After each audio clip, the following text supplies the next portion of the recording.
with Steele now. Spencer said on Monday that Steele's gaining momentum on the center position. How do you see it? It's been an awesome competition. We always say the rising tide lifts all ships. So it's just making those two guys better. And you can kind of like flip a coin and put a name in a hat, like whatever the analogy is, like who's going to be the guy that starts. But both of them are getting better, which is just awesome to see. So I hope like they keep pushing each other and everyone else sees that. We made it a big point because there's other, as guys get healthy, there'll be other competition battles arise. So like if they can they've done a good job just kind of managing the reps during practice and who's starting, and then no one's getting their feelings hurt, and like they just want to help and contribute to make sure that we do our best on the field. What are the pros and cons of juggling the center throughout? It's difficult. It's easy to juggle other positions. That one's a little difficult. So it's a lot on the center to handle, but it's a lot on everyone else. Like everyone else is kind of like, hey, we have to compromise a little bit just to get in rhythm, and that's why we're trying to go on like a little bit longer drives where those guys have a couple series where like, people are getting in rhythm. But it's difficult. It's like when you change the quarterback in those positions where there's a lot of communication. Everyone just says it a little different. The rhythm's a little different. So it's been awesome to see everyone rally around those guys because they see how hard they work in practice, and they both know they're deserving of a chance to play. And it's just unique offensive line. So often you get a guy like slotted, and he's the guy, and he kind of has that position where receivers and tailbacks, skill positions, easy to kind of sub those guys out, give those guys packages. It's more difficult to do that offensive line. So because of the two guys you have, because of this specific situation, could you be juggling all season long, or do you want to find one guy? I think always the goal is the competition battle leads to someone becoming clear cut, like this guy has elevated his game, his prep to be the guy that takes a majority of the reps. I'll always want to have a way of subbing guys in, just because as we've seen this year, and every single year I get up here and talk, like guys are going to get injured, so you don't want a player having not played until week 8 because there's been some injury. Like hopefully those guys are still getting in the game plan in some capacity. From Maddox's perspective, how are they different? From Maddox's perspective, I try really hard to make them the same, and we do so much shotgun. I think that's kind of the biggest thing too, is like just the under center versus shotgun. So we do a lot of shotgun, so it doesn't have that effect on just where those guys are taking the ball under center.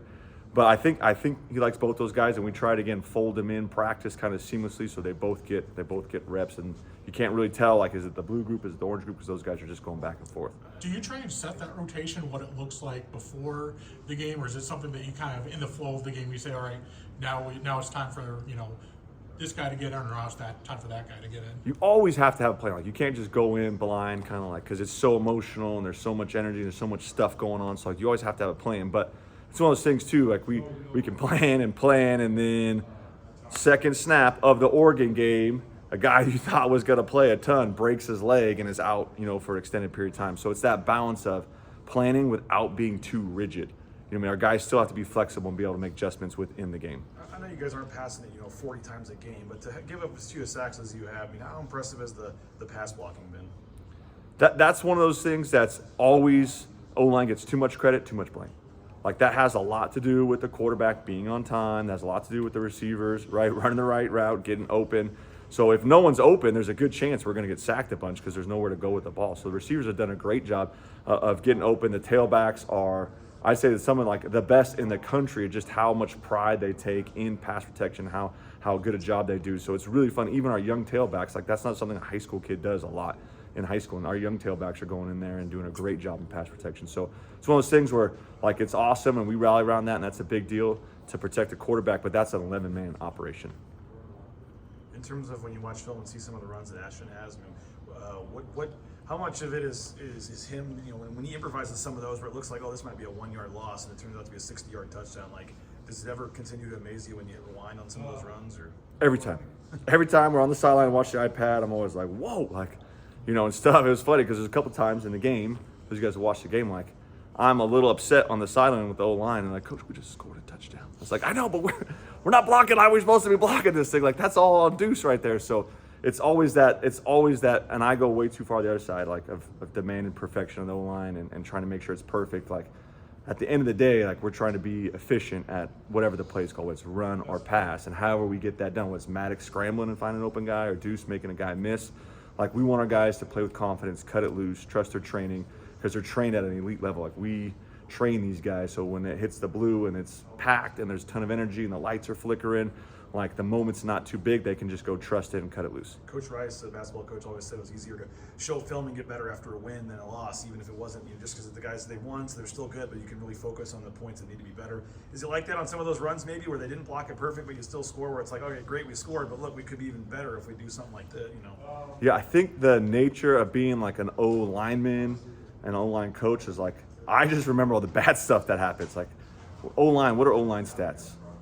Penalties, right? Holdings, sacks. That's the O line stats. So like that's just beat in our head that like you remember all the bad things. So as plays are going on, like I'm thinking about the footwork that we didn't take, not necessarily the big run. So that's just kind of the nature of the position, and that's just what makes those guys special, is they're not in it for the sacks. Like they're in it to make sure it's blocked perfectly so the skill guys can go do what they do. Couple more. Does Ashton improvise better? Is that one of his greatest strengths? Because it seems like he cuts at the right time almost every time.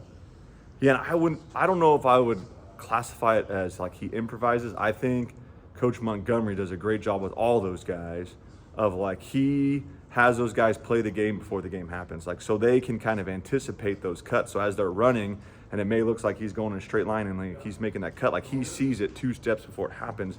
The way that those guys, the way Coach Montgomery kind of drills those guys and gets those guys ready to play. Like it's always fun. Like we watch his drills and his cut drills, and then you go watch Ashton play in the field, and it almost looks exactly the same way. It's like, man, that's pretty special. So Ash is phenomenal player, and he's one of the great ones. So he wants to be coached really, really hard, and he wants people to be critical of him. And Coach Montgomery does a good job of like setting it up for him to be successful. Any more? I'll ask one about Cage real quick.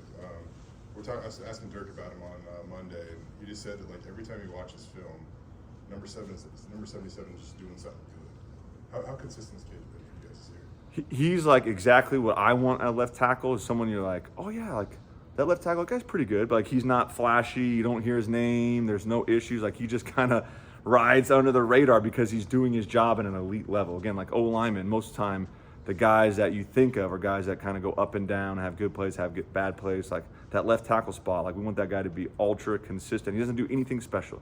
Like we don't ask him to do anything extraordinary. He doesn't put a cape on and be Superman. Just do his job, and he's done his job at a really, really high level back-to-back weeks. Yeah, it seems like he drives a minivan.